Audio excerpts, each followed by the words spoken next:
Salut les amis, j'espère que vous allez bien. On se retrouve aujourd'hui pour une nouvelle vidéo où on va parler du film 65, La Terre d'avant. Je vous en avais fait une première vidéo lorsque le premier trailer était sorti, et là un second trailer vient d'être diffusé et vous allez le voir, il a changé un petit peu ma perception que j'avais sur ce film. Je vais vous expliquer tout ça en vidéo, c'est parti.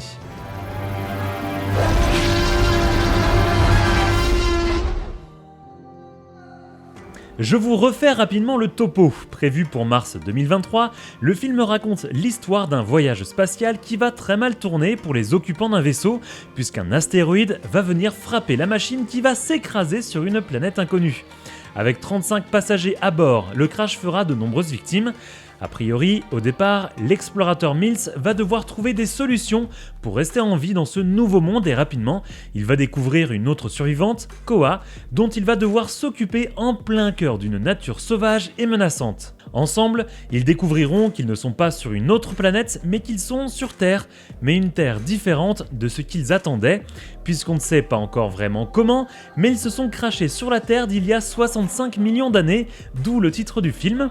Ainsi, ils vont rencontrer différents dinosaures et autres créatures et devront tenter de survivre et trouver une solution pour rentrer chez eux.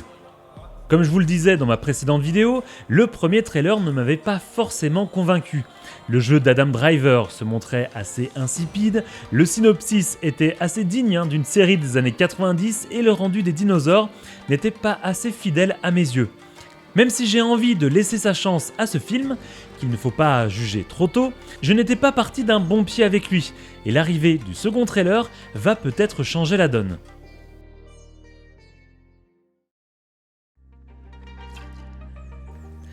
Dans cette seconde bande-annonce, on n'en découvre pas forcément plus sur l'histoire du film, qui va sûrement rester un film d'aventure de survie à la manière de Jurassic Park 3, c'est-à-dire survivre à des attaques de dinosaures et essayer de s'enfuir en vie. Cependant, les nouveaux plans dévoilés m'ont globalement beaucoup plus convaincu que ceux présents dans la première bande-annonce. Pour commencer, dans ces nouvelles images, les panoramas ont l'air plutôt bien travaillés, avec certains plans plutôt sympathiques. On découvre également une bande-annonce dans un autre style d'ambiance, avec beaucoup plus de plans de jour. Les dinosaures sont vus dans leur globalité, et même si leur design n'est pas ce que je préfère dans le film, les plans et l'ambiance qui s'en dégagent a l'air de bien meilleure qualité que ce que j'ai pu découvrir dans le premier trailer.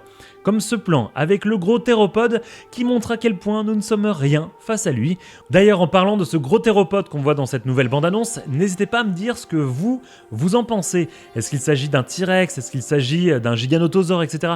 C'est assez particulier et on n'a pas beaucoup d'informations. On sait aussi que le film n'a pas l'air d'être très centré sur le réalisme, entre guillemets, des dinosaures.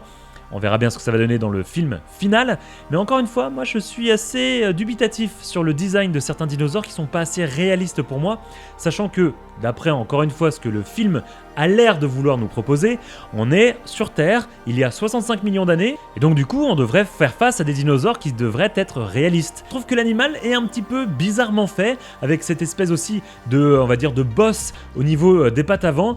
On verra bien ce que ça donne, mais en attendant, n'hésitez pas à me dire en commentaire, à votre avis, de quelle espèce il s'agit.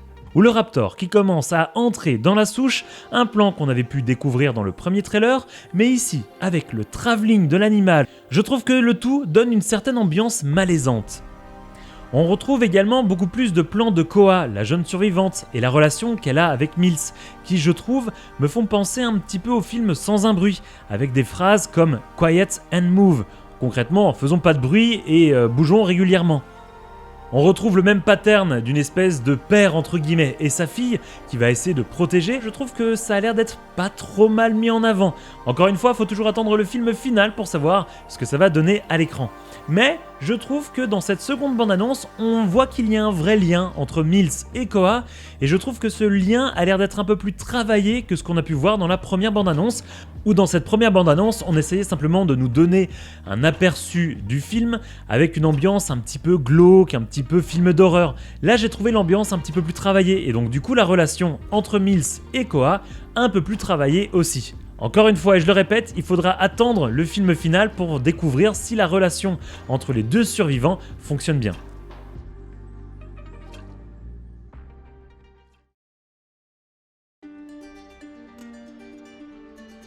De nouvelles espèces sont également présentées, comme des reptiles volants avec de chouettes plans larges, et ces reptiles vont sûrement avoir affaire à plus gros qu'eux, car on peut le voir que ces espèces de ptéranodons se font happer par quelque chose de plus grand, pourquoi pas un Quetzalcoatlus. Ou encore une espèce de varan qui viendra embêter notre héroïne ici. J'espère voir un large bestiaire dans le film, mais aussi voir des herbivores, car pour le moment, on a surtout vu pas mal de méchantes bébêtes carnivores, en tout cas c'est ce qu'on peut penser, qui semblent hostiles face à nos deux protagonistes, mais pas vraiment d'animaux plus ou moins pacifiques. En vrai, j'aimerais bien avoir pourquoi pas un plan large avec un troupeau d'herbivores, des Parasaurolophus par exemple, des ankylosaures, des Triceratops ou ce que vous voulez. Mais globalement, aussi avoir d'autres dinosaures qui semblent un petit peu plus pacifiques, à la manière par exemple dans un plan de Jurassic Park 3 que j'avais beaucoup aimé, où lorsque les survivants sont sur la rivière et croisent des brachiosaures et des ankylosaures. Je trouve ce genre de plan plutôt sympathique et ça permet aussi de faire retomber un petit peu la pression et surtout de découvrir un environnement qui ne nous veut pas que du mal. Et ça, c'est aussi la nature. Il y a des bestioles qui veulent nous bouffer, mais toutes les bestioles ne veulent pas nous bouffer. Bon, par contre, l'être humain veut souvent bouffer toutes les bestioles. Mais bon, ça c'est un autre débat. Autre point, je trouve que sur les images montrées, on sent que le jeu de Adam Driver a l'air beaucoup plus poussé, avec un visage qui montre vraiment ses émotions dans une ambiance pesante. Ça peut paraître bête, mais dans le premier trailer, les plans montrés m'avaient donné l'impression que le personnage de Mills était une sorte de dur à cuire sans expression. Et dans ce trailer, même s'il faudra encore une fois voir le film final pour en juger, le tout me paraît bien mieux amené. Avant d'aller plus loin dans cette vidéo, si cette vidéo vous plaît, n'hésitez pas à la liker, la commenter et la partager sur vos réseaux sociaux. Et si vous voulez aider cette chaîne à se développer, n'hésitez pas à vous abonner et activer la cloche pour ne louper aucune de mes prochaines vidéos. Et pour ceux qui veulent supporter un petit peu plus loin la chaîne, vous pouvez cliquer sur l'onglet rejoindre sous cette vidéo et devenir un membre soutien pour avoir accès à des avantages exclusifs sur la chaîne ou bien faire un petit tour du côté de la boutique officielle Jurassic Smash pour pourquoi pas acheter un t-shirt, un pull ou autre. En tout cas, un grand merci à toutes les personnes qui supportent cette chaîne, quoi que vous fassiez, que ce soit par un commentaire, un abonnement, ou bien en devenant membre soutien, ou encore en achetant un élément sur la boutique officielle. Ça permet vraiment à cette chaîne de se développer, donc un grand merci à vous tous.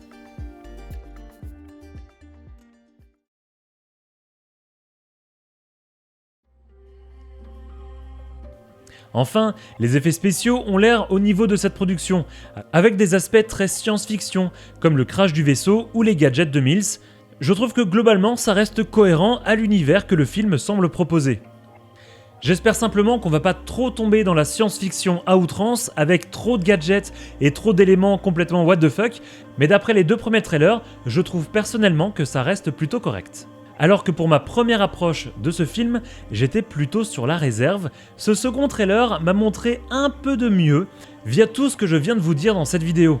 Encore une fois, tout cela reste subjectif, et pour juger de la qualité d'un film, il n'y a qu'une session de visionnage du film dans son intégralité qui pourra nous faire dire si ces aspects sont concrètement positifs ou négatifs. Cependant, même si tout ne me semble pas parfait, j'aborde l'arrivée de cette nouvelle licence avec un meilleur accueil entre guillemets que celui que je lui avais réservé il y a plusieurs mois dans ma première vidéo. Comme quoi, une bande-annonce mieux montée, plus rythmée et avec un choix de plans différents peut avoir une vraie incidence sur la réception du spectateur. Et vous, qu'en pensez-vous ? Attendez-vous le film ou pas après avoir vu cette seconde bande-annonce ? N'hésitez pas à me le dire en commentaire. Nous on se retrouve très prochainement pour une nouvelle vidéo sur la chaîne. Salut à tous!